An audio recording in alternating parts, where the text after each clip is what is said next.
Welcome. Today is Friday, September 30th, 2016. My name is Mark Depew, and once again I'm with Kevin Corbin. Good afternoon, Kevin. Good afternoon, Mark. And we're here to talk more about baseball, and specifically about Cardinals baseball and your career as a bat boy here, the great successful career you had as a bat boy for the St. Louis Cardinals. Yes. I thought today it might be appropriate. September 30th, there's only a few more days left in the season. Yes, 3 more days left in the season. So how are the Cardinals doing this year? We're doing good. We just got to have a big series against the Pittsburgh Pirates, sweep them, and get a chance to get that second wild card spot. And what happens if you lose one game out of those 3? It gets a little bit more difficult because we still need the San Francisco Giants to lose one as well, too. Okay. How about the Cubs? Your big rival. How are the Cubs doing this year? They've already clinched the division, and as well as home field advantage, too. Any predictions you want to make for the Cubs this year? Oh, I think they'll have a good run, but as far as winning the whole World Series, anything can happen in October. It's a whole new season. Well, and you know all of the traditions that go along with the Cubs. I sure do. Okay. I imagine Springfield will be a very lively place the next 3 weeks. Well, all of Illinois, or at least everything north of Yep, Springfield, perhaps. Springfield North, yes. Tell me about the banner we have behind us here. Okay, well, the banner we had the All-Star game back in 2009. This is the first time we've had the Major League Baseball All-Star game since 1966, so it was a really big deal. In fact, President Obama threw out the first pitch. So this flag was one of the flags that was on top of the stadium when we had the game. And I was able to pick that up for my collection. So the flag is 4 feet by 6 feet. You were able to pick it up for your collection. How does that happen? I have different avenues where I added my collection. And in this particular case, I was able to go to the team shop in the back of the stadium where they have authenticated items back there, batting helmets, travel bags, jerseys, flags, and saw this one down there, and it's a good price. So I'm like, that's kind of neat. I got a chance to go there, go to the game. My brother was there as well too, and it would be a good souvenir to have.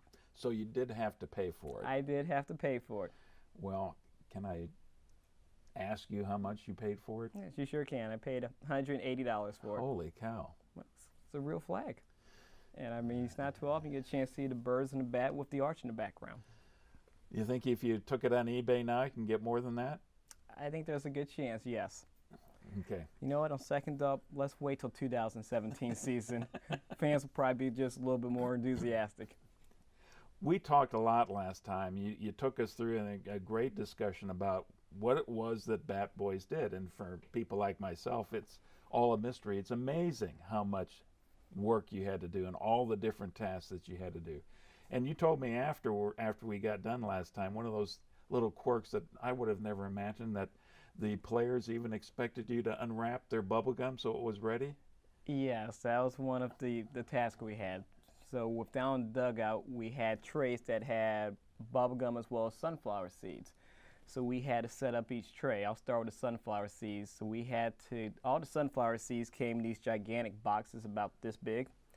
So we go through these boxes and unpack them and then take them out in individual pouches and lay them in these trays. So we had pumpkin seeds, regular sunflower seeds, jalapeno sunflower seeds, and barbecue seeds, and we had to lay all those out. So they just come by and grab a bunch? They sure do. I mean, the display looks really great before the game, but right after the game starts, it's just a mess after that. And with the bubble gum, we had regular bazooka, sugar-free bazooka, and then chewing gum, double mint, big red, wintergreen, and juicy fruit. And we had not only take those cartons out of the box, we couldn't even leave them in the individual package. They had to be out stick by stick or piece by piece of gum. Who knew? Neatly organized. Yeah, it just amazes me, the amount that you cater to their needs. And that kind of leads me to what I wanted to start with today. You'd been with the team now for a year, and I assume you were broken in by that time too. So tell me, what's the relationship you had with the team members by that time, by the end of that first year you were with them? It was different because at the end of the '95 season, I mean, we had some turnover. I mean, we were 28 and a half games out of first place, so we had some turnover. So I had some relationship with the core Cardinals there. They were Ozzie Smith, Bernard Gilkey, Brian Jordan, Ray Langford. But in '96, we had a lot of people come over from the Oakland Athletics to start the '96 campaign. What I'm curious about is what's it like being in the dugout day in and day out with these folks, and the relationships you form with them. You form some very good bonds, almost like a family or fraternity.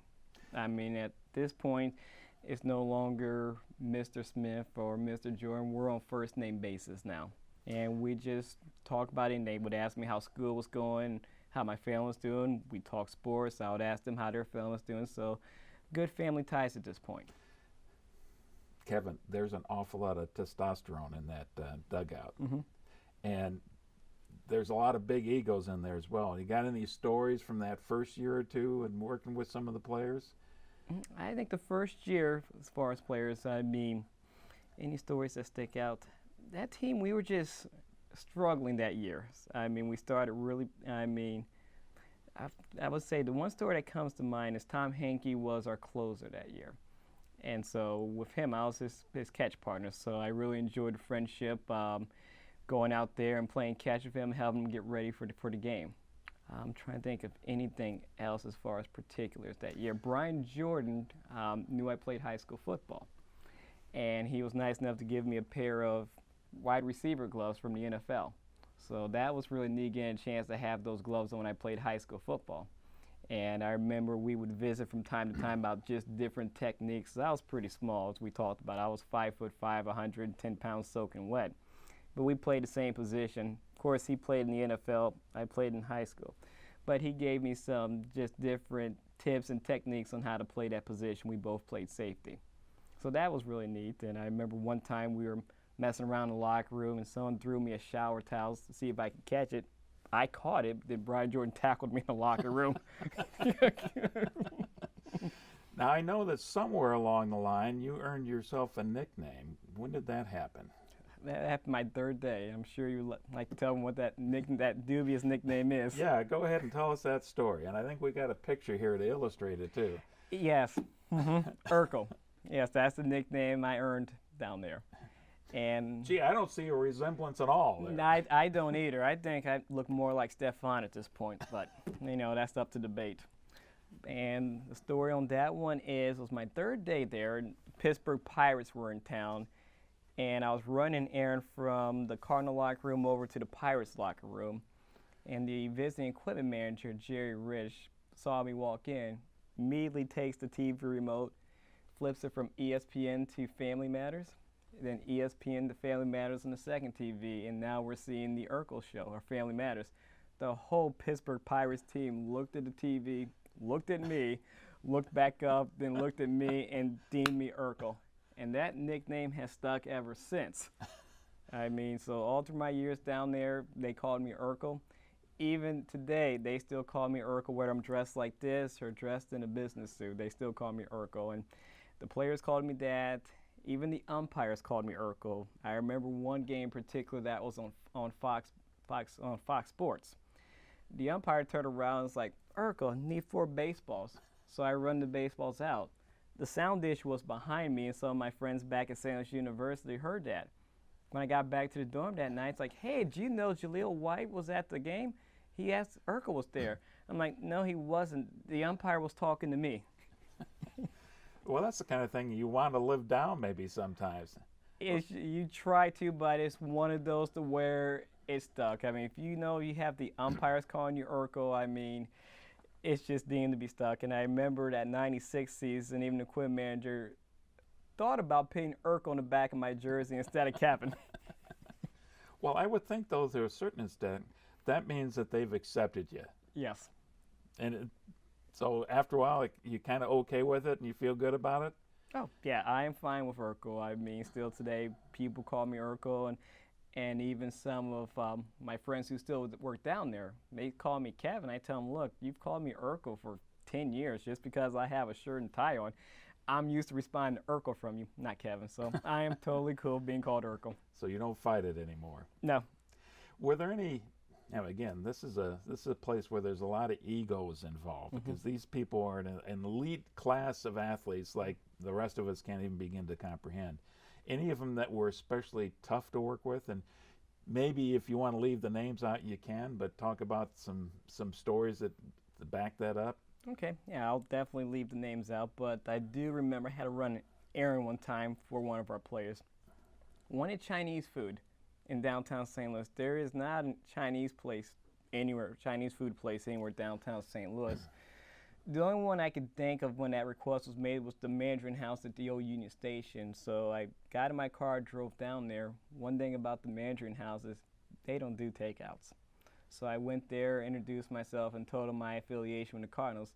So they made an exception to the rule and gave me a takeout order. I took it back to that player and gave it to him, and took 2 bites of it and didn't like it and walked away. How about working with the pitchers? Now, they're a different breed altogether, aren't they?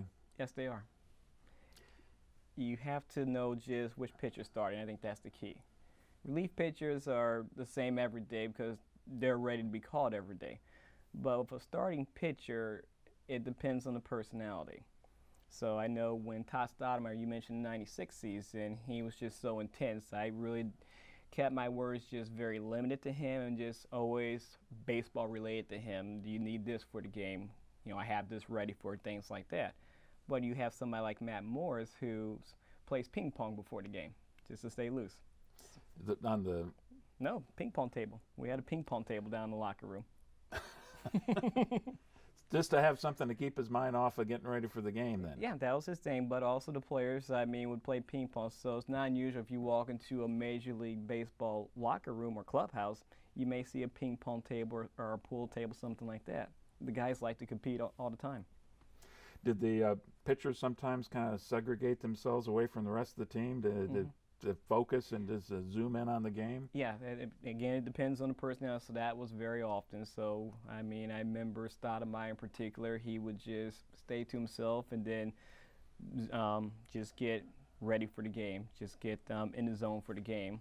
And then Dennis Eckersley, he would do the same thing. Once the game started, he would sit down on the couch and then just watch what was going on TV to see who was batting, how were he pitching with them. He would just really study the game before he went out to the bullpen. Was he a starting pitcher for the Cardinals or already saving? He was our closer, so he saved the games.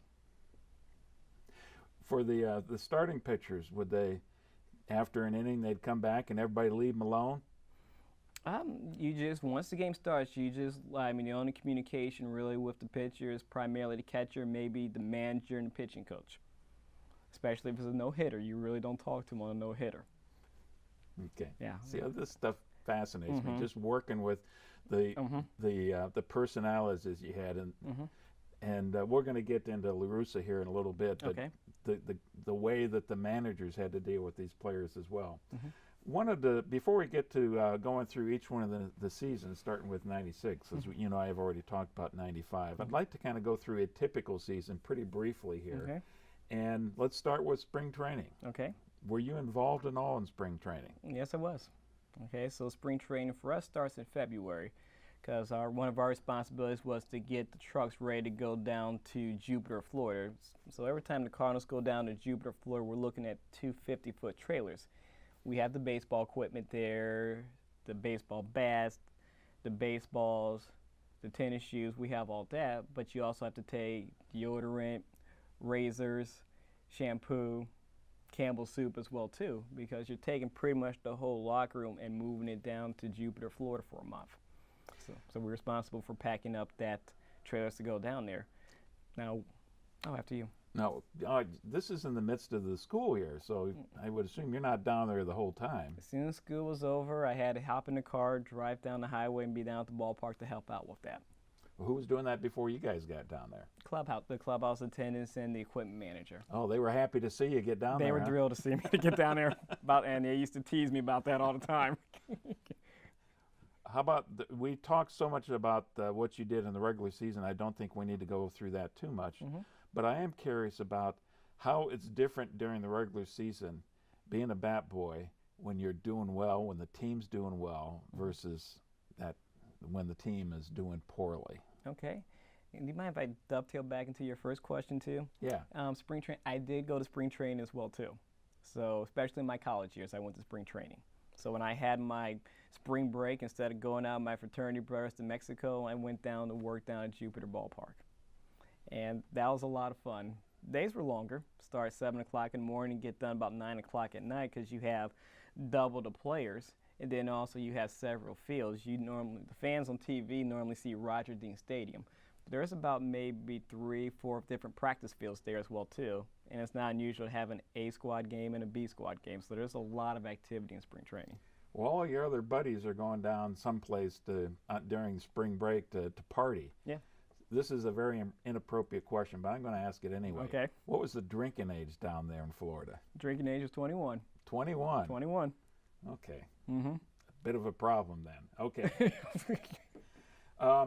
Let's go back to how Until my senior year. Yeah, okay. Till your senior year. I was 21 then. Was it different at spring training and when you were 21? Oh yeah, I could actually have a beer after work. Did you go out with the players? A couple times, yes. Yeah, we would go out and have a beer, go out and grab dinner, something like that, yes. Well, that had to be a blast doing that. It was really cool. Okay, regular season, bad season versus a good season. How was it different in the mood in the dugout, in the bullpen? I would say each season has its ups and downs. So with a good season, you still are always competing, so you feel good because you're playing for that purpose of getting to the playoffs and having that opportunity of winning the World Series.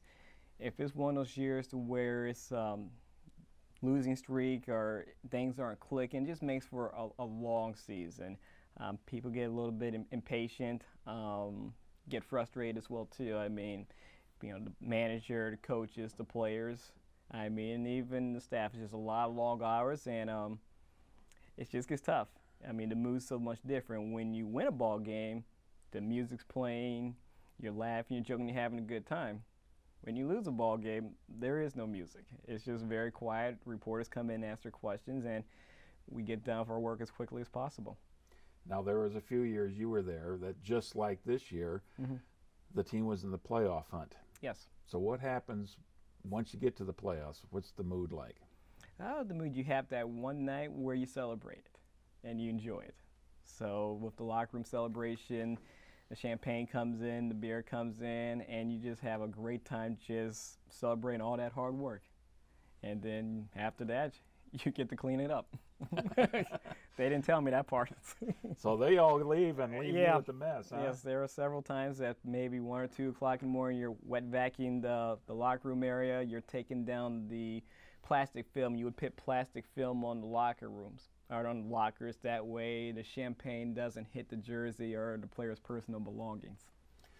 All of that, I'm sure, is something you had to put up as well, right? And you got it. You had to put it up, take it down, and then clean it up, and then you have a game the next day.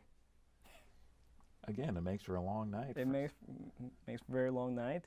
But then when you're having just a real tough season, it's just, especially once you're eliminated, you're just already focusing on next year, and you just, okay, how many games left? And the manager gets to play around with the roster a little bit to test some things, huh? Right, get a head start on the upcoming season because the roster in September can expand from 25 players to 40 players. I noticed you gave me one article here where you were interviewed by a Kristen Baird in 1995 about being a bat boy. Yep, okay, I remember that one. And you also told me that you got interviewed by Jack Buck a few times. Yes, I did. What's it like being interviewed by Mr. Baseball in St. Louis? It was really awesome down there. I mean, we would do our annual bat boy interview in the dugout, and Jack had a very unique way of making people feel very comfortable. I mean, it didn't feel like an interview at all. It felt more like a fireside chat. So we would talk about the responsibilities of being a bat boy. Then we'd also talk about just what was going on in school as well, too. He always asked how my mom was doing. He knew my mom was a flight attendant. He would always ask how she was doing as well, too.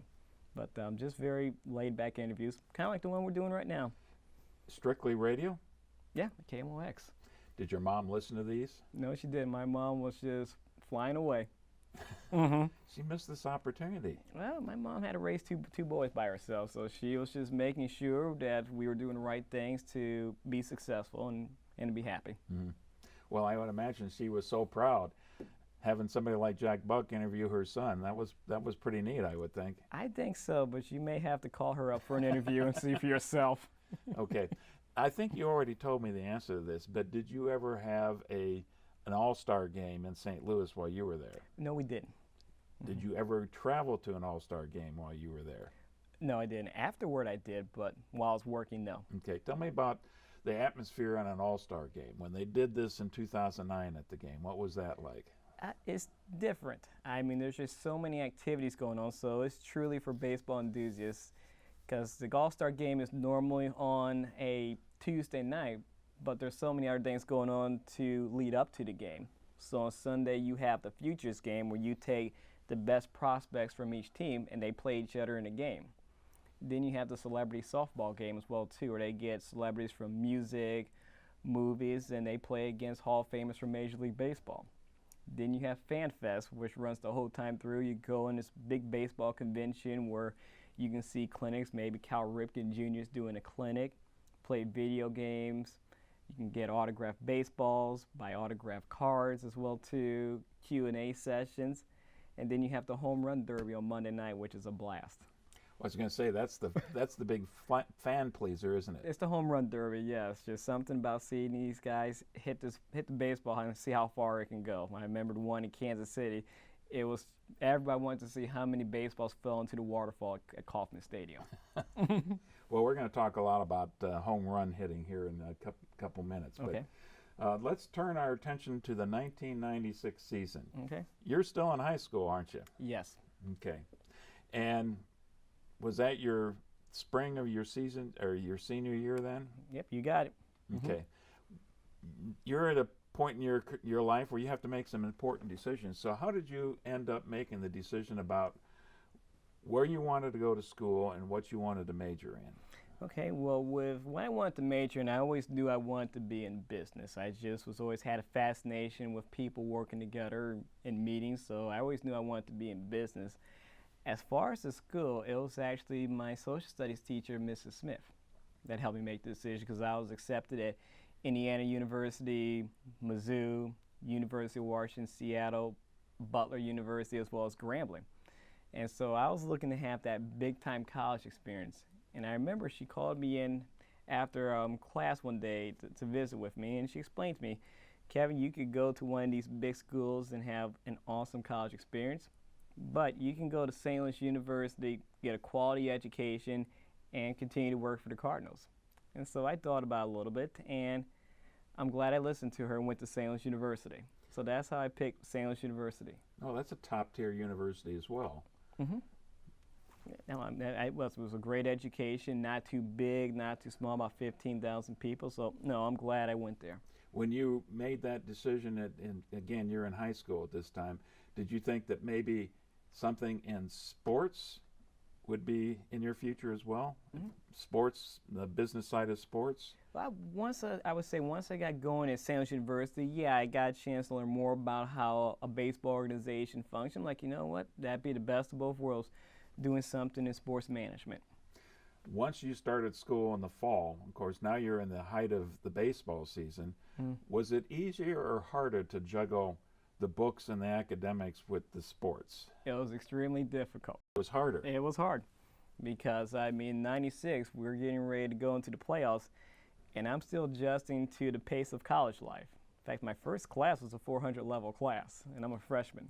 And why did you do that? Advanced placement. What was the class? It was English. I think it was women's literature. Women's literature? I think it was women's literature. Well, that's the kind of thing I would think the guys in the dugout saying, what you doing in women's literature? Well, they used to look at my textbooks and always tease me about, you know, if you need any help, let me know. Then when I showed them my calculus book, they're like, yeah, I can't help you with that. Okay. Tell me about the changes that occurred going into that '96 season. Do you recall that? I do. And we had an influx of the Oakland A's culture because Tony LaRussa came over and brought his coaches and brought some of his veteran players as well, too. So, I mean, Carney Lansford came over, Todd Stoudemire, Dennis Eckersley, Rick Honeycutt, to name a few. So it was that culture coming over. Okay, let's start with Tony LaRussa and then dovetail into the culture that you're talking about. What differences he brought to the team? And I think we got a picture here of Tony. Okay. Looks pretty intense there. Is that? That's Tony. Okay. Very competitive. Very competitive. I mean, just very locked in. I remember when we first met, I asked him how he was doing today, and his response was, "I'll let you know after 9 innings." I'm like, okay. But at the same time, Tony's very laid back. He treated us as the team behind the team. Because I also asked him, addressed him as Mr. LaRussa, and he was like, "Please, just call me Tony." But I mean, when it comes to baseball, very competitive, very intense, and very serious about it. Now, you said he came over from Oakland. What style of baseball were they playing from Oakland that he brought to St. Louis then? His style was this. He really wanted power numbers.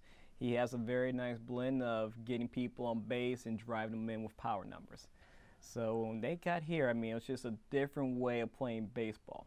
I mean, I think people have referred to it as the Cardinal way. Just solid defense, good pitching, being able to drive runs home. Everything was thought out.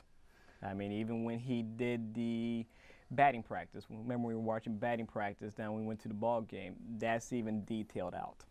Now, sometimes you hear the phrase small ball. Was his style of play fit into that description of small ball? No, he doesn't fit into small ball. His style of play was, okay, we're going to get somebody on first base, and he loved to have a person that hit number 2 that had some power to try and get to drive in that run. Okay, so. And very aggressive on the bases. Okay. Well, the defense and being aggressive on the plates, I'm no expert in baseball, but I thought that was part of what small ball baseball was about. It is. I mean, with small ball, so if we look at Whitey Herzog, I mean, that's, I think, the term that comes to small ball is get somebody on, you know they're going to steal a base, drop a bunt, then move them to third. Whereas with Tony, we're going to get somebody on first, and we're going to have a threat somebody who can pit the ball out of the ballpark, number 2 hitting. How would you describe Tony as a manager, as a leader and a teacher with his players? Very detail-oriented. Very analytical, very smart. He was always thinking 2 or 3 steps ahead of where we were at that moment in the game. He came from Oakland. Do you know why he made that move? Yeah, I sure do. Walt Jocketty, who was the general manager at the time, used to work with him over the Oakland A's. So when we had an opening at the end of the 95 season, he reached out to him to see if he'd be interested in coming over to the Cardinals. Wasn't he already managing at the A's? Yes, in 95. So this is his decision. He wasn't fired or anything? This was his decision, yes. Okay. At that time, did he already have a really solid reputation of being a winner? Yeah, he had 1 World Series to his name already. 89 World Series. So if you're a successful manager, why come to the Cards? The tradition. Birds on the bats.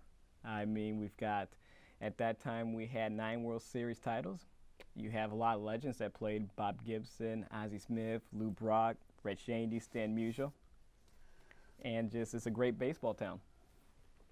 I think the Cardinals must have, they take advantage of that a lot, that this has this reputation of being a great baseball town. Yeah, we do. We've earned it. With all the championships. Well, but also the fans are very knowledgeable, too. I love how the fact that our grandparents share their stories to their grandchildren with players, so that tradition never gets lost. They tell them about Lou Brock, Bob Gibson, Roger Hornsby, Stan Musial. And for the rest of the time you're there, LaRussa is the manager, right? Yep, that's right. Okay, so there's that level of stability that you got for the rest of the time. How about some of the player changes? I think you mentioned some of those that he brought with him as well. Eckersley was one of those? Yep, Dennis Eckersley, yep. And I see he had 30 saves that year. Yeah, he did. He had a great year that year. Okay. And how about your pitching staff that year? Do you recall? I do remember. We had the Bennis brothers, Andy and Alan Bennis. We had Todd Stoudemire as well, too. And then Donovan Osborne. That was our starting rotation. How did the year end for you, for the team? It ended very good. I mean, there was a big game we had against the Houston Astros, and Willie McGhee and Ozzie Smith were just very key to us winning that game. And once we got that game, we really got on a nice run for the end of the season. I mean, Brian Jordan seemed to knock in every single RBI possible. John Mabry was having a great year as well too. And then we get to the playoffs and see here, beat the Padres. I think we had the Padres that first time. So we get past the Padres, and then we're playing the Braves. And I remember we were up 3-1 and feeling really good, but the Braves woke up and they went on a serious run and they won the next 3 games. So it came to a quick end. I mean, a great run, but came to a very quick and stunning end. Was that still during the time that the Braves had that incredible pitching staff? Yeah, the Braves were loaded that year. They had great pitching with Greg Maddux, John Smoltz, Tom Glavine, Steve Avery. Holy cow. I mean, they had some great pitching. They also had some great players, too, as well, too. Javi Lopez, Ryan Klesko, just to name Marquise Grissom, just to name a few. I mean, they were a very good team. And they just won it the previous year in '95. Won the World Series. They won the World Series, yeah. Yeah. Yeah, they were on that awesome streak for a while.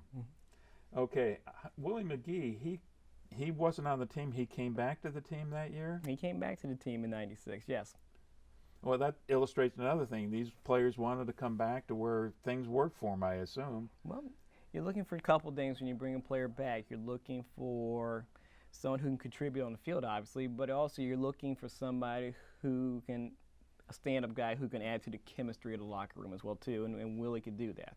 I mean, he played for Tony for the Oakland A's, and he played several years for the Cardinals. It was a very good fit. And it was nice to have Willie McGhee back home, too. And Ozzie Smith. This is the twilight of his career, isn't it? Yep, this was his retirement year. Was there, when he went around the league, were they honoring him in each one of the places he went? They sure were. Any stories about Ozzie that you recall? Now, let's see here. As far as, be more specific, just as far as retirement or just... Your relationship with him and then Ozzie, also retirement. Yeah. Okay, well, the first one, I mean, Ozzie was great. I mean, I've always watched him play when I was younger, and it was just really neat to meet him in person. Very down to earth. I mean, laid back, and we would always talk about school and just doing well. Because I remember the advice he gave me one time. He told me one time, it's harder to stay at the top versus getting to the top, and I just couldn't comprehend that back then. Now working at Edward Jones, I understand what he means. I mean, yes, working every day, doing the work to get there, but once you get there, you still have to continue to do the work. You can't get last, because if you do, somebody else will take your job. So I understood that. I think he was 41 that year. Does that sound about right? That is right, yeah. So he obviously had mastered his advice, that he worked hard and he stayed at the top of his game. He worked very hard. I remember in batting practice, I mean, he could take a ground ball, not even look at first base. He could throw it over there. He could throw it behind his back at second, and his hands were so gifted he really didn't even need to squeeze the glove. Was he one of the leaders in the dugout as well as on the field? Yep, absolutely. And I do remember one story. I remember I was during the game, and he got into the on-deck circle. He was next to bat, and he was taking his practice swings, and the bat just cracked in half immediately. And a fan behind us said, "Ozzie, it gets better with age." And they both just shared a laugh together, and that would summarize Ozzie. Just love for the game, love for the fans of St. Louis. Yeah. 282 that year. That's not a bad batting average as you bow out of the league. No, that's a really good average. Do you remember any special stories about his last couple appearances at Busch Stadium? I sure do. I remember that photo where he went around the stadium and had his hat tipped to the fans as he walked off could be the last regular season game that year. I do remember that. And we talked about McGhee. He was already long in the tooth as well, wasn't he? Yep. But he can still fly around those bases, though. That didn't change. Okay. Anything else about the '96 season? Kind of ends on a down note with the Braves. Ended on a down, well, quickly, yeah, down. But it still, I mean, even though it was a down note, it felt good being in the playoffs. It felt like we had some pieces in place to get back to our winning tradition here. And just how quick it ended, because we just beat the Padres. We're up 3-1 against the Braves, and they come back and win 3 in a row. Were you in a fraternity in college? Yes, I was. I'm thinking that the fraternity guys would have loved. They're your best friends, especially again in the playoff season. Yeah, my popularity went up right during the playoff season. So there's a lot more ticket requests. Did you have tickets that you could parcel out? Not with the playoffs. I mean, most of those tickets go to the season ticket holders as well as the Major League Baseball. But during the regular season, if some friends want to come down to a game, I could leave them a couple cop tickets. So that was the protocols that the Bat Boys were given 2 tickets? Yeah, usually about 2 or 4. I mean, you didn't want to take advantage of the system pit. Well, I've got 8 people coming to the game tonight, but if you had 1 or 2, 3 or 4, that was fine. So my friends would always come, Kevin, want to come down to the game tonight. So I would just write down their name on the pass list and put down the number of tickets they needed. Yeah, I can see where your popularity was soaring right away. That's probably why they let you in the fraternity in the first place, huh? They thought it was very cool. That was one of their biggest things. Like, he worked for the Cardinals, so. But I did tell them, like, don't expect him to be at every event. Baseball season takes a lot of time. Okay. What was the fraternity you're in? I had a fraternity I was in was Sigma Phi Epsilon. What's the reputation of that fraternity?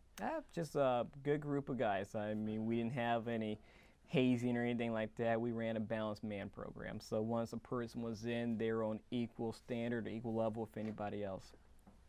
Let's move to the 1997 season then. Okay. Second season for Tony LaRussa. How did that season turn out for him? Tell you what, the expectations were high that year. We had pretty much everybody come back, and I think that was the season. I think we started 0-7 that year. So, yeah, I think we started 0-7 that year, and we were just stunned. And I remember I was working with one of my good friends, Ted. He was a Bat Boy as well too, and we were on the field for that home opener. It was cold. I remember that. I think it was like 30 degrees out there because I had my Bat Boy jersey on, a sweatshirt, brought some batting gloves. It was pretty cold out there, and Willie McGhee had a game-winning home run, so that was really cool. Season was up and down. We couldn't get any traction, but the highlight was probably at that trading deadline, we made a trade to get Mark McGwire over here. So to get him over here and just see something St. Louis has never seen, just a prolific power hitter. And people would come early to watch him hit, and then people from other teams would come out early to watch him during batting practice because he's never been on the National League circuit. So this is the first time these players have got a chance to see him play live. What happened to the team early in the season, though? Is there any explanation that you would have? We had a lot of injuries that year. We had a lot of injuries right off the gate, I mean, to pitchers, position players, and we just never were able to get on traction because of those injuries. 73 and 89, that was the team's record that year. That sounds about right. So, ouch. Is it, and we talked already a lot about the nature of the St. Louis fans and the St. Louis community. Did the fans get down on the team when you've got that kind of a season? They're disappointed, like all of us are. I mean, the team's disappointed, the ownership's disappointed, the coaches are disappointed, Tony's disappointed, but the fans are always supportive as long as they see the hustle out there and just playing good, clean baseball. Fans are good. So the fans are still turning out? Fans are still turning out. Okay. And this is, 3 years after the strike? Mm-hmm. So had the numbers returned to the pre-strike levels? No, not yet. Mm-hmm. Okay. I mean, we still had not just Cardinals, but just baseball still has some work to do to win over the fans. Okay, I know that McGwire came on July 31st. That's pretty late in the season. That's past the All-Star game, right? That's the trading deadline. Mm-hmm. Okay. That's the trading deadline. So yeah, it came down to the midnight hour. I know we're looking at McGwire and then somebody else to be a power bat in our lineup, and we were able to swing that deal from Mark McGwire. Okay, well here's who the team gave up: T.J. Matthews, Eric Ludwig, and Blake Stein. So what kind of positions and what kind of talent did they give up in that trade? 3 pitchers. 3 pitchers. We gave up 3 pitchers. But I'm assuming that the pitching wasn't all that good that year either. But was it a factor of the batting just wasn't there to win the games? I would say just we just didn't have that power hitter that we were looking for. We needed that one person that a team was always worried, like, okay, when is he coming up to bat? And we need this person can put the ball out of the park anytime. We didn't have that hitter. So how come the Athletics are willing to give up a guy who, by the 31st of July, had already hit 34 home runs? Mm-hmm.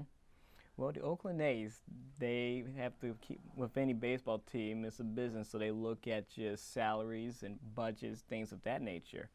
But they also wanted some young players as well, too. So we gave them 3 young prospects. I mean, TJ was pitching on the team at that time, but we gave them 3 young pitchers. So they were in the need for young pitching.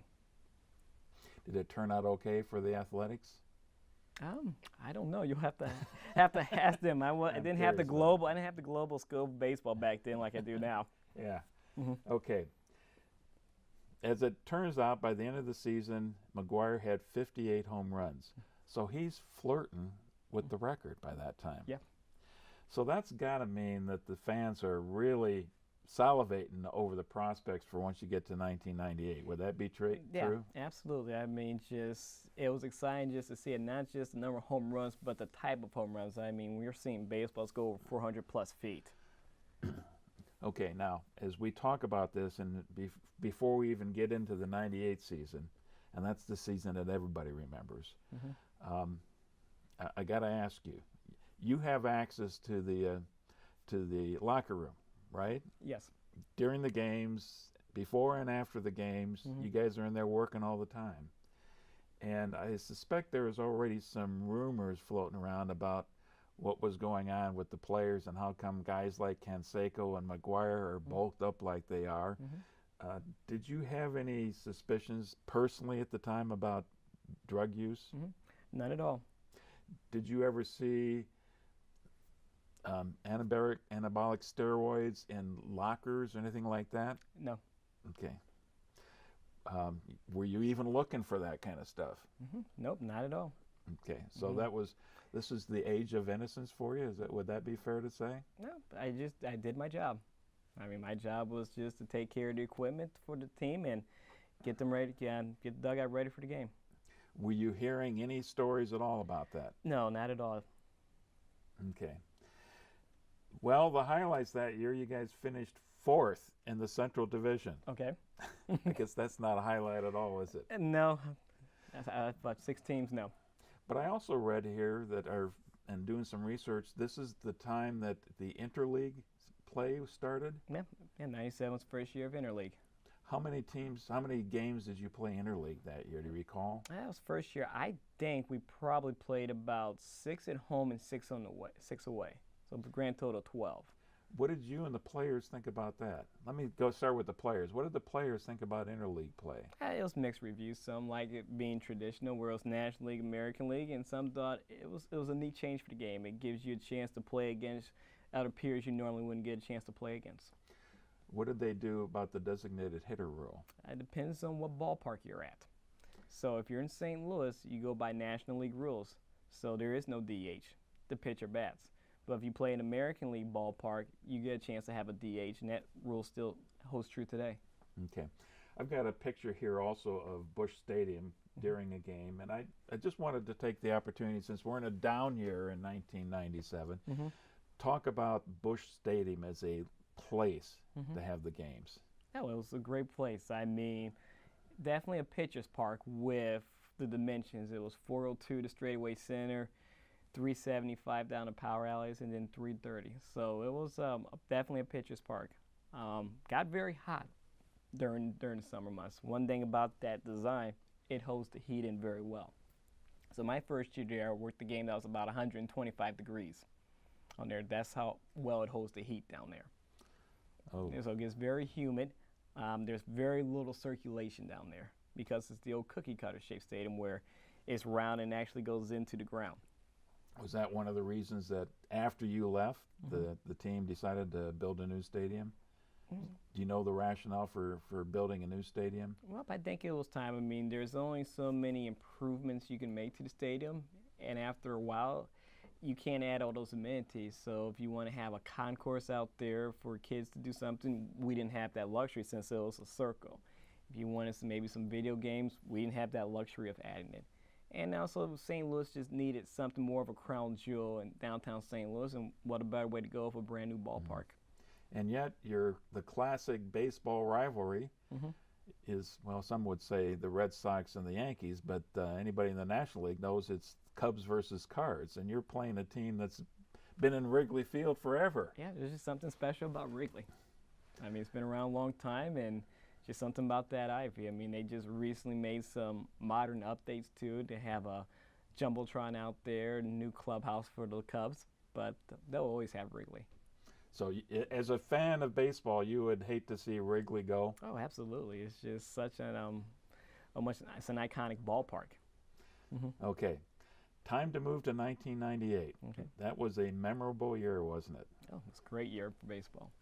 The record for the team that year is 83 and 79. Okay. 83 wins, 79 losses. So this isn't a breakout year for the Cardinals. Obviously an improvement over 97, but barely over 50%. And you finished third in the Central Division. 18 games behind the Astros, so the Astros must have really torn it up that year. Astros had a real good team during those years with Craig Biggio, Jeff Bagwell, Lance Berkman. Let's see here, Derek Bell. They used to refer to him as the Killer Bees in the lineup. Okay. Now, the Cards-Cubs rivalry is really going to factor into later in the season as well, but I thought I'd just ask you a couple questions about what is different or special about that rivalry versus playing some of the other teams in the division. You know the Cubs are in town. You feel it. So Busch Stadium at that time I think held about maybe 40,000. You could probably bank on at least half of them being Cub fans, some coming from Chicago. You could feel the electricity on the field, and you can hear just the fans cheering and grimacing. Sometimes you could feel the emotion with the fans. As far as the players, you knew the rivalry was there and you wanted to represent. I mean, that's why it's been there for a long time, and you pay a little bit extra to win those ball games. Is there any other rivalry that the Cubs or the Cardinals had at the time that would begin to compare with that one? We had to see the Braves were a good rival during that time as well too, because of that '96 season. So we had a good rivalry with the Braves, but also the Astros as well too, because we went neck and neck with them the '96 season, and they've always put together a good quality ball club during that time. But how about the years when the Cubs are down or the Cards are down? Was the rivalry still there? The rivalry's still there. I mean, just something when Chicago comes in, just you feel it. I mean, fans come in, they love their Cubbies, and like we love our Cardinals. As a bat boy, did you get up yourself for those games? You always enjoyed working those games. It was always a blast just going out there and seeing not just a sea of red, but you see a sea of blue as well too. Okay. I'd already mentioned that the previous season, Mark McGwire hit 58 home runs. Of course, the record is 61 home runs, Roger Maris in the 61 season. So that was almost a couple generations in the past. Yep. And so the anticipation going into that season must have been very high that this is going to be a special year. Was that the case? That was the case, yeah. What could happen with a full year with Mark being in St. Louis? Now that he's seen the various pitchers, and we have him a whole year. So, yeah, we expected to do very well that year, and we were really interested to see how many home runs he would hit as well, too. And it wasn't just him. Everybody was hitting a lot more home runs that year, right? We had a Cubby, Sammy Sosa, hitting home runs as well, too. Well, and Ken Griffey Jr., I think, started on a tear as well. Yep. How early in the season, then, did the news media, all those sports writers who are looking for anything to work with, start talking about a home run race? Oh, day one. I mean, day one. I mean, just had a sense in the air that how many home runs is he going to hit? Can he beat the record? So that was queued up right on day one. From the very beginning of the season? From the very beginning. Were the numbers coming to the stadium already increasing? Yes, absolutely. I mean, just the anticipation of it. In fact, I even think it was on our brochure as well, too, that year, with Mark McGwire hitting a home run. So the anticipation was very high, just how many can he hit in 1 year. Okay. Walk me through that season then. Okay. Well, that season got off to a good start. I mean, Mark was very consistent. I remember there was a game in Philadelphia where he hit 3 home runs. So each game, whether it was on the road or at home, that was the thing you wanted to see was, did he hit a home run? How many home runs did he hit? How far did they go? So that got going right off the bat. So that season was just watching the home runs as well, too. The other thing that was going on during that time was Cal Ripken Jr. How far can he go as far as setting the streak for consecutive games played? And then the Yankees were coming in the forefront with their core 4 of Derek Jeter, Mariano Rivera, Jose Posada, and Andy Pettitte. And they were on a tear as well, too. I think they won 120 games that year. Holy cow. Okay, so you had a lot of good stories working in baseball that year at the same time. Is 1998 then the year that baseball came all the way back from the strike? Yep, in my opinion, yes. And then don't forget we had Sammy Sosa hitting home runs as well, too. Yeah, by the time you get to August, it's a neck and neck race, isn't it? It is neck and neck all the way through. And how sweet is it that the person who's in the race with you is from the Chicago Cubs? You couldn't ask for just a better story, just the way it was going back and forth, and just each one admiring what the other person was doing on the field. Okay. It's sometime in the middle of this season now, when everybody's paying attention to this home run race, that the Associated Press sports writer by the name of Steve Wilstein notices this bottle of anabolic steroids on the shelf in Mark McGwire's locker. Okay. You remember that day? Nope, not at all. You don't? No. Okay. Do you remember anything about the controversy that year? Nope. Okay. Which is somewhat surprising, but not surprising, because apparently the rest of the sports writers didn't really pick it up that much. I wonder if you can reflect on that afterwards, about your feelings about the players using enhancing drugs and things like that. Well, my thoughts on this, yeah, I know things have come out, but back then, baseball was just really focused on getting people back in, and the thing that got fans back in was the home run ball. There was a famous commercial with Tom Glavine and Greg Maddux called "Chicks Dig Long Ball" from Nike. So, as far as me kind of paying attention to that, no, I really didn't pay too much attention to that. There was just a lot going on there at the time. I'm in school, I'm working full time. That's all I really paid attention to. Well, and obviously I would imagine it's impossible not to get caught up in the height of the moment. Well, no, because I was working those games on the field. So all the way through. So when the home run chase started to pick up, normally we rotate, but I got lucky enough to get picked to work those games. So I was on the field when he hit 62. I was on the field when he hit 61. I was on the field when they hit 70. September 8th against the Cubs, that's the day he broke the record. So apparently the day he got to 62. Yep, I remember very well. Playing the Cubs in Busch Stadium, the record's on the line. Tell me about that day. No, let's see here. Well, where would you like to start, from the game or just waking up that day? Well, as much as you can. I remember. No, I remember Chris very well. Got done with St. Louis, got done with class that day, and went down to the ballpark, and you just had a feeling it was going to happen that night. And you get down there, you've got 26 different media trucks there to cover this. And from across, you even have some media from Japan as well too. So everybody's anticipating that this could be the night. And so you get on the field, and his first at bat, you just see all these lights go off. Camera flashes. And we didn't have cell phones back then, but you see all these flash bulbs go off, and everyone's a little like a strobe light down there. And just waiting to see if he gets, and just every pitcher paying attention to. And then when he hit that ball, it was the shortest home run he hit all year. And it just barely cleared the wall. It cleared it by about this much. And it was just pandemonium there when he did it. It was really cool. Trying to think what else I remember. I remember leading up to it, the person who caught the ball, he went to school with me at St. Louis University. I think we talked 2 or 3 days before what we would do with a home run ball if we caught it, because some people were trying to price how much that ball would be worth if you were to sell it. And so we went back and forth. What would we do? Could we pay off college tuition, get a new car, things like that college kids talk about. And then finally I said, Tim, I have no chance of catching this ball. He's not going to foul tip a home run. And Tim said, you know what, I would give it back to him. Sure enough, he hit the ball, and he gave it back to him. Well, that's one of the great stories of that whole day. That I think he's quoted as saying, Mr. McGwire, yep. Go ahead. I have something for you. I think something of yours for you. Yep, pretty much how he told me he would say it over the phone. Wow.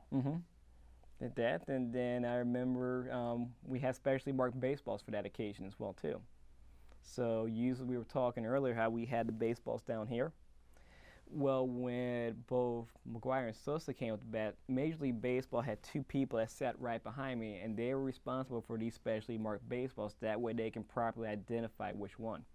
So they sat behind me, and we would exchange baseballs. So when McGwire or Sosa would come up to bat, I would take the baseballs from the umpire, put them back in our bag, and then take the specially marked baseballs out to the umpire. They would track on a spreadsheet what happened to each and every single ball. Once that at bat was over, I would go ahead and get those baseballs, bring them back over to them, and then fit in the normal game balls. What was different about the baseballs? The baseballs had a number on them, and then it had a special invisible mark on it that they had a detection to see to make sure it was the real ball.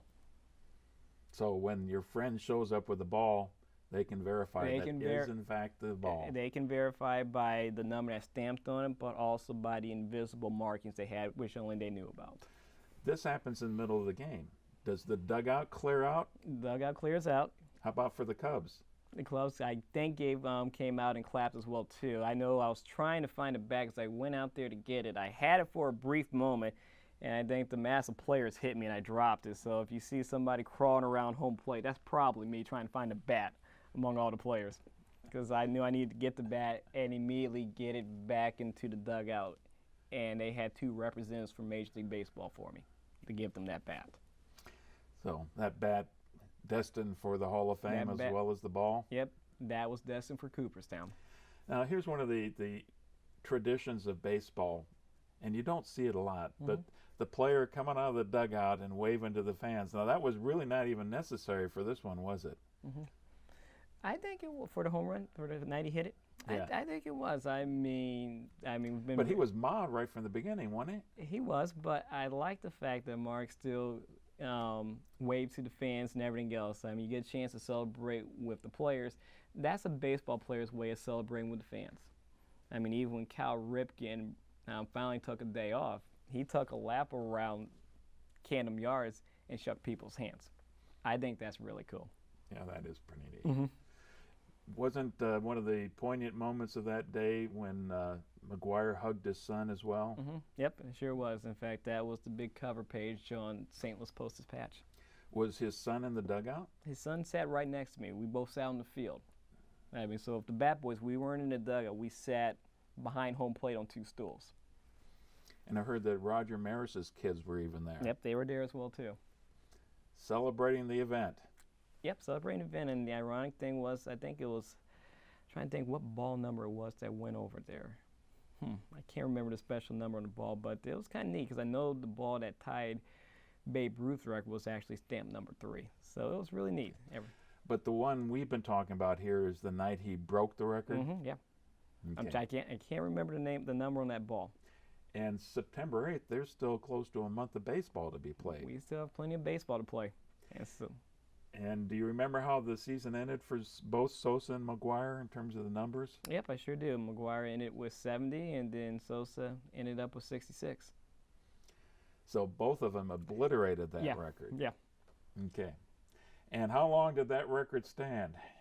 Oh, so you're really going to test my memory here. I think it stood for, I'm going to say, maybe 7 years. It might be a few less years, but who was it that broke the record? Barry Bonds. Barry Bonds. Was 73. Yeah. And you got to think now that we're past the steroid age, that it's going to be a long, long time. You never know. I mean, no one thought that record would ever be broken. You just never know. We've got a lot of good players coming up now, and you just never know. Couple more questions here, and this gets to the steroid issue as well. McGwire is not in the Hall of Fame. No, he's not. Do you think he should be there? Oh, that one I can't answer. That's a tough one. Well, that's a tough one. I don't think anybody has the answer to that one. That's one that Major League Baseball is going to have to think about when they address players like that and the sports writers. That's a hard one for me to answer. Well, he's beyond the age where he's even eligible for the vote now, isn't he? I think so. He may have maybe 1 or 2 more years left on the ballot, and you need 75% or more to get in. And baseball is all about the numbers and it all is. about records. Yes. Are you okay that there's an asterisk by his name and Barry Bonds' name and Sammy Sosa's name and some of these other players? I don't know now. That's one I'm still trying to figure out. But it didn't sour you from being a fan. No, it didn't. I enjoyed baseball, and it was a delight watching them all play baseball. Okay. Was there a funner year for you than that year? 2000 was a lot of fun because my younger brother was working with me at that time. Okay. Let's talk about 1999, a different kind of year for the Cardinals, wasn't it? Yeah, it was. I've got it down as a season 75 and 86. So yeah, didn't make the playoffs that year, and this year didn't have the home run chase that year. So that season just kind of dragged on as we got to the dog days of summer, late July, August, just kind of dragged on. What was different that year? Let's see here. It's just that it was impossible to maintain the kind of hype and momentum you had from the previous year? You just never know from year to year. I mean, you may have the same players, but just sometimes for whatever reason, just things don't click, and that year didn't click. I mean, I think the highlight we had that year is Kent Bottenfield pitching. Yeah, he was 18-7. That's a very good season. Yeah, he had and we didn't expect that, but he had a great year that year. And you guys picked up Edgar Renteria, shortstop? Yep, got him from the Florida Marlins. Okay, that fills a hole with, now this is going to show how bad my baseball knowledge is, but Ozzie was playing shortstop, right? You need me to fill in the gap, right? Yeah. Okay.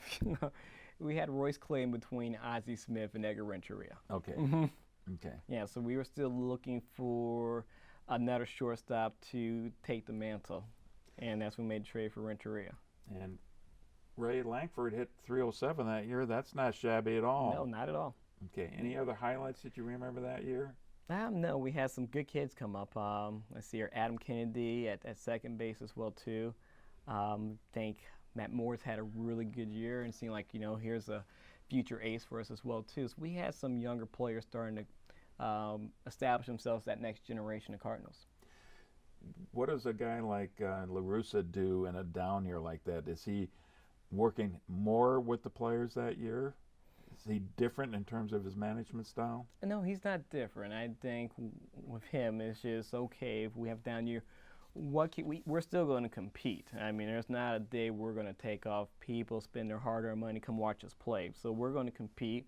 But at the same time, you're also thinking, what do we need to do to prepare for the following season?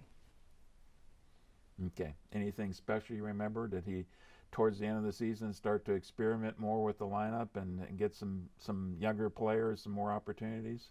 No, nothing to mind. I just knew probably at the end of that season we'd probably be making some changes. We just needed to, sometimes you need to turn over the roster just to get a spark in it or just to go a different direction. Okay. Because like you said, we were pretty, just pretty bland, pretty average that year. Well, 2000 was different, wasn't it? In 2000, we had a lot of different players. Jim Edmonds came in. We had Fernando Vina at second base. We had Fernando Tatis there, so we had some new faces there. Had Henkin come over from Toronto Blue Jays, Mike Medina's first year, so we had a lot of new faces on that 25-man roster. Well, that gets us to questions about the trades that are going on. A lot of them are going on off-season. You talked about a couple that's happened in the middle of the season, but how much is LaRussa involved with those trades, or is that the ownership and the senior management of the team that's doing that kind of stuff? It's both parties involved with that. And at that time, did the team willing to spend more money, or they have to kind of make some judicious decisions about how they're handling the finances as well? I would say slowly, but spend a little bit more money. But at the same time, though, I mean, I know we traded Kent Bottenfield and Adam Kennedy for Jim Edmonds. And then Fernando Vina, we really wanted someone to complement Renteria, so we paid a little bit extra for him to get him at second base. And then we needed a leadoff hitter, too.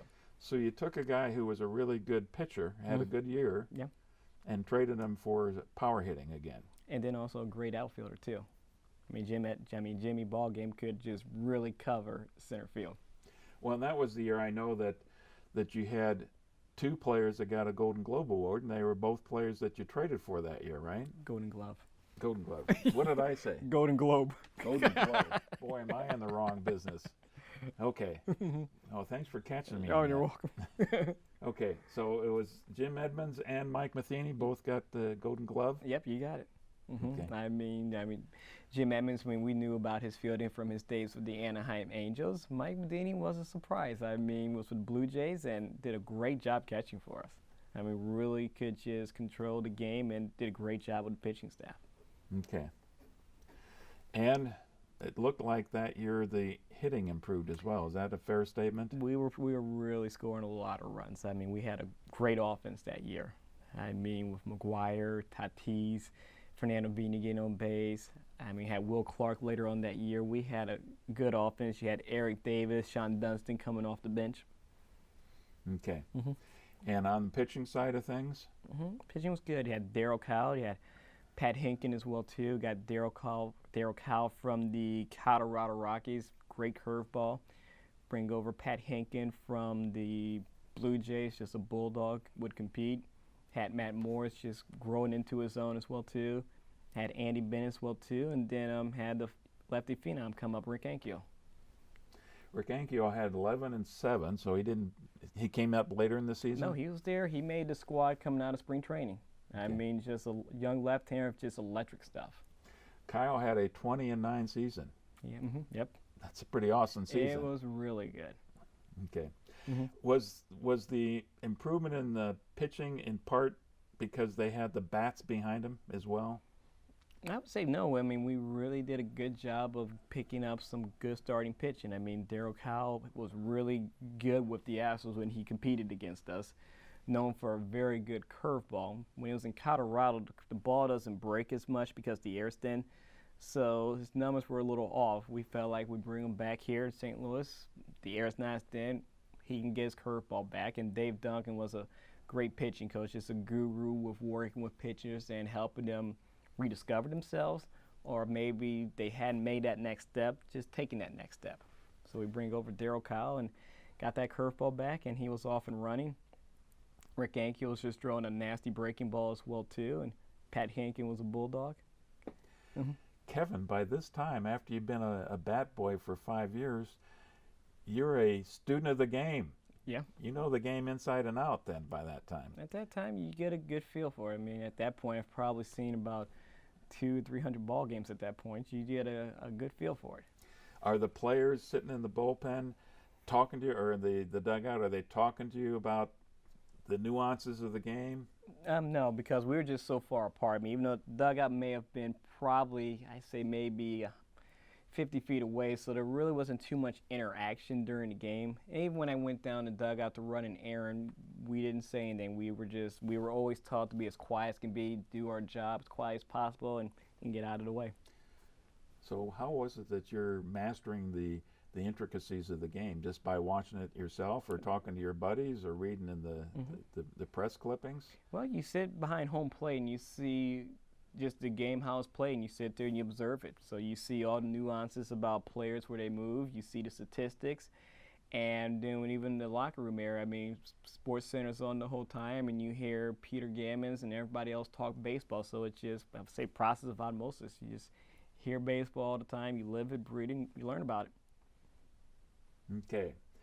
And how did the team do in postseason that year? We did really good. I mean, we beat the nemesis, the Braves, and I mean, so that was huge, and felt really good going in to play the Mets. And that's one thing about baseball. In the playoffs, you can feel really good one week, but fortunes can turn very quickly. We ran into two people from the Mets, Al Leiter and Mike Hampton, and they were just on a roll. Good pitching always beats good hitting. They were just on a roll, and you couldn't get past them. Okay. Had a couple setbacks that year as well, too. Let's see here. Bedini got hurt, so we had to go with a backup catcher that year. And then Rick Ankiel has had some mechanics challenges with his pitching delivery. So, I mean, just things like that happen. But still the team was able to finish on a positive note. I mean, obviously you all were very disappointed with losing to the Mets like that, but it just comes to a quick end. It's just a sudden disappointment. I mean, I really can't explain. You would have to live it. You feel just picture being the highest of highs. You're feeling good, and just like that, it's the lowest of lows. That's what it feels like. So now you get to watch the World Series instead of being in the World Series. Who does the team root for?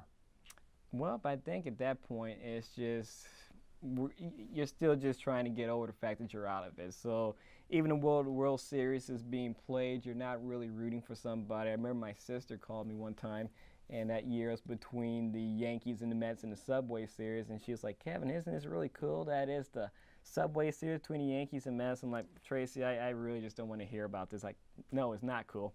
Click. Kevin. Okay. But this is an important time in your own life, too, isn't it? Yeah, just getting ready to graduate from St. Louis University. Okay. And trying to determine what's next for me, because that was my last year being a bat boy. How well did you do at St. Louis University, academically? I did all right there. I graduated with a 3.6 GPA. Wow. An impressive GPA in a tough school like St. Louis University. Yeah, so thank you. What do you do with what did you, at that time, think you wanted to do with the rest of your life? Well, I like baseball. I mean, at that time, it's like I wanted to work in baseball. As a matter of fact, earlier that year, I went to the winter meetings down in, we were in Anaheim for the winter meetings. So I flew out to Anaheim and got a chance to go to a career fair out there with Major League Baseball, minor league baseball, to learn more about it. So that's what I was really determined to do. Well, that obviously didn't happen. I would think you'd have great credentials. You got all these people willing to vouch for your character and your knowledge about the game and all. What happened? Well, I went on an interview and did fine on the interview, but then Alex Rodriguez signed a big contract, 10 years, $250 million for the Texas Rangers, and the whole industry went on a hiring freeze. So the Cardinals weren't sure if that position would be open. So disappointed about it, but I went to the college career fair at St. Louis University, dropped off my resume to several companies, Boeing, Cintas, Edward Jones, and Edward Jones saw something on my resume and came down to St. Louis University and interviewed me. And that's how I got started with Edward Jones. Did you start initially with Edward Jones in St. Louis? I did. I started at the home office. When did you move up to Springfield then? I moved up to Springfield back in February of 2014. And how close did you say with St. Louis Cardinals baseball now that you're out in the business world? I stay pretty close to it. I mean, I have season tickets, so I still see about maybe 25, 30 ball games a year. I still do volunteer work at the Cardinal Winter Warm-Up as well, too. I still work in the ball players room where I help players and their families. The players get to their autograph sessions, make sure their families have passes to get around the Winter Warm-Up and escort them to their cars. And then some of the players and managers that are responsible, I participate in their charity events. Brian Jordan has a foundation in Atlanta, Georgia, called the Brian Jordan Foundation. So I've got on there and hacked away at golf a couple times. And then Tony LaRussa has an animal rescue foundation. I've been able to go out to California and go to a couple wine tasting events and concerts there. Do you keep in touch with a lot of the players that you knew in those days? I keep in touch with a couple of them. Through Facebook or other ways as well? I keep in touch with them through primarily my cell phone, text message or a phone call here and there. Do they have reunions for the teams? Occasionally, yes, if there's a milestone. So this will be the 10-year anniversary of the 2006 team. So there was a reunion earlier this year. In fact, I think that's the ball game we went to where the 2006 World Series team was there. Okay. And then one thing about St. Louis, we have a sports writers dinner every year. So usually there's some sort of reunion of a milestone there.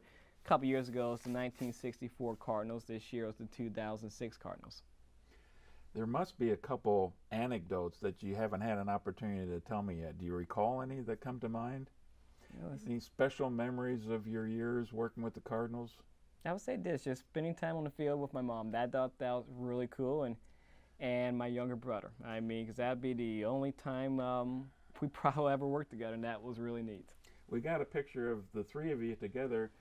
Your youngest brother started in the 2000 season, you said? He started in 2001, yep. What's his name? His name is Christian. And he's in Cincinnati Reds uniform because he worked the Cardinals for one homestand. Then he had the visiting team for one homestand. And so he would always flip-flop, and I always teased him, like, if there's ever a brawl and you're working on the other team, I'm coming after you. Well, looks a little bit bigger than you. He's a little bit bigger, but I still would have taken my chance. But then also just hanging out with my mom, because Cardinals love my mom. I mean, they've known her since the 80s because she used to work the charters for the baseball Cardinals.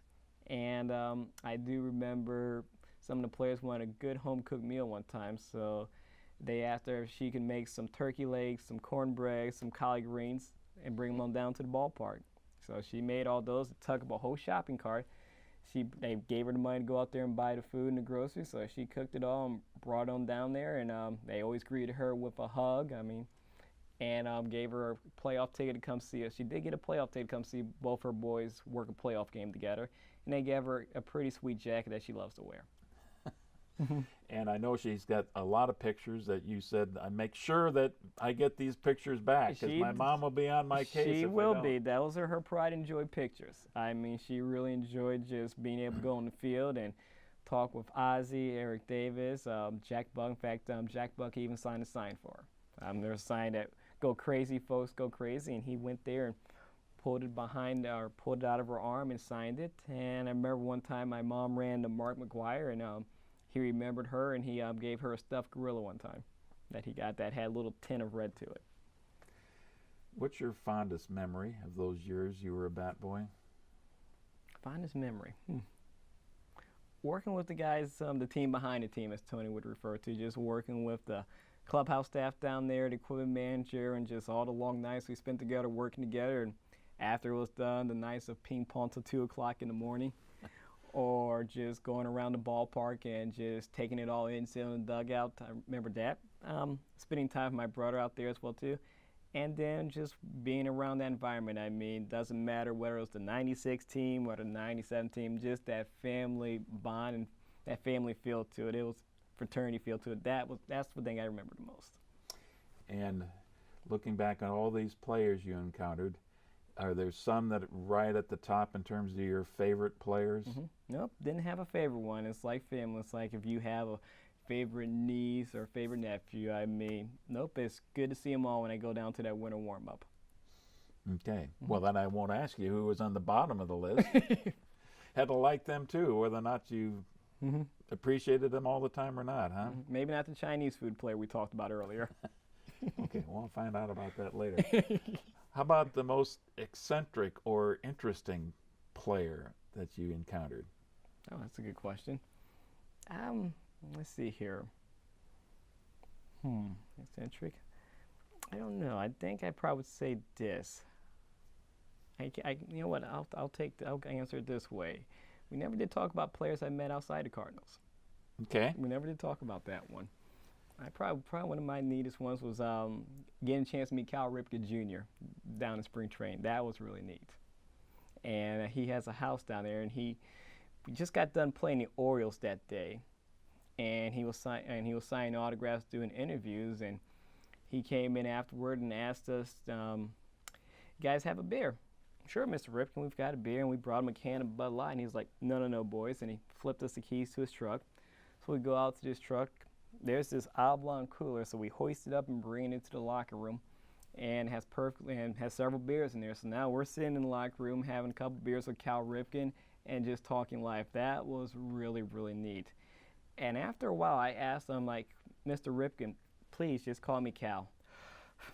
"Okay, Cal, how do you do it? All these fans are asking for your autograph, the reporters are asking for the story. How are you just so patient, so graceful with them?" He tells me, Kevin, he called me Kevin, not Urkel. He was like, "Kevin, the game has given me so much. I can go to the restaurant of my choice and never have to wait for a table.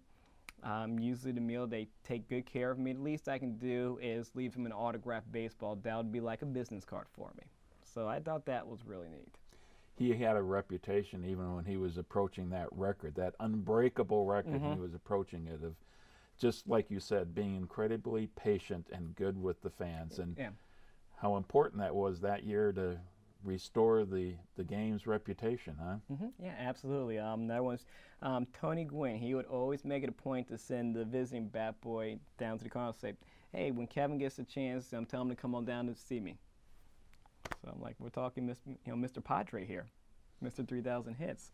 So I would just go over there and pull up a locker room chair. He would ask me how class was going, and I would tell him how class was going. He would ask me about family, so we would talk family and everything else as well too. And I remember one time we were tossing the football in the outfield, Bush Dam, and he's like, "Throw it to me, I'm going deep." And we're like, "We cannot throw you this ball. You jam a finger and can't play, we're all going to get fired." And then Craig Biggio for the Astros. I remember just going over there. His son's name is Kelvin. So we'd always talk about family as well too. And I remember he actually signed a ball to me. Now he did call me Urkel, so I do have an autographed baseball that says "To Urkel" on it. Well, cherished memories, all of these are, I'm sure. Yes, they are. And I love the fact they still continue to grow. Different dynamic, but I like the fact they still continue to grow. Quite a few of the players we've been talking about up to this point are African American players. But the day you and I went to the ballpark, you don't see many of them right now. What do you think has happened in baseball that there's not as many African American players out there today? I think that African Americans, they're pursuing more of football, basketball, and then also to be in the music industry. I know Major League Baseball has a big initiative to get African Americans to play in the RBI program. So Major League Baseball as a whole is trying to get more African Americans to play baseball. Because you're right, if you go back to the 80s and 90s, you could look at any team and see more African American ball players. Does that trouble you that they're not as prominent anymore? It doesn't trouble me. I mean, it's just, I would say that interests have changed. We need to show them, we need to reintroduce them to baseball. And the other thing is this, you have a lot more Latin players now. You have a lot more what? Latin players now. You have players that come up from Dominican Republic, Cuba, Venezuela, different countries like that. So I think we need to reintroduce the game of baseball to them. It is a very good game. And it's an international game now. So you got, obviously Sosa is a great example of the Dominican players, but you've got Japanese players and Korean players and yeah, I was on the field. I was on the field for the first Japanese. Saw the first Japanese player. They know one pitcher for the Dodgers. And now the big one is Ichiro Suzuki. We just got 3,000 hits. And then we were talking about Juan Sano for the Cardinals. Is baseball still America's pastime? I think it's still America's pastime. I mean, that's something that'll never change. But our country, we've become big football fans. Big football fans. I mean, fantasy football, people are excited about. When the new Madden comes out, people are excited about that as well, too. Monday night football, Thursday night football, Sunday night football. In your case, though, it's about baseball, right? I like both sports. I balanced the two. That's still one of the good things about not being married to children. That's all I can do. I can just sit there and watch sports and not worry about it. Have both TVs on, one on baseball, one on football. Well, I wonder, looking back, it was a pretty fateful experience for that high school teacher to say, you need to check this out, and maybe you should be a bat boy.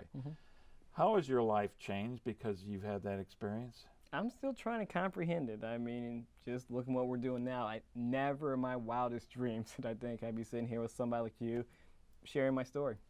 I mean, I'm still trying to comprehend it. I mean, relationship with the ball players, the milestone moments. I mean, we talked about 62 and 70, McGwire's 500 home run, getting a chance to meet players from the other team. We talked about Cal Ripken, Tony Gwynn.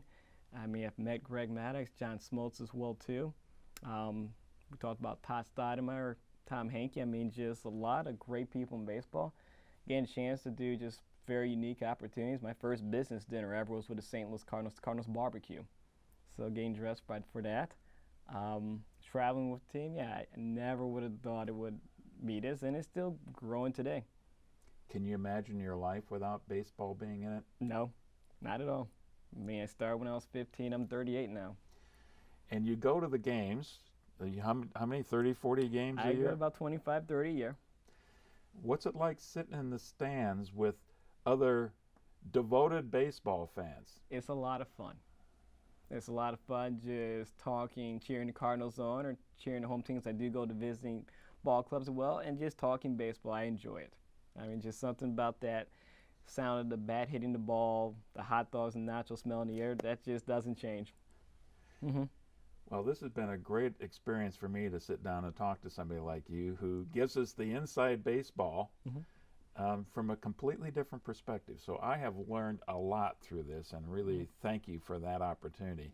Any final words for us? No, I just want to say thank you very much for the opportunity. It's been a pleasure being a part of the Cubs Cardinals exhibit and this interview. Thank you for taking me down memory lane. This is the first time I've done this ever, and just going back through it and just realizing what a blessing God's given me for this experience. So thank you very much. I appreciate it. And thank you for your friendship as well, too. It's been fun going down memory lane with you. Yep, absolutely. Thank you, Kevin, and You're thank welcome. you for joining us.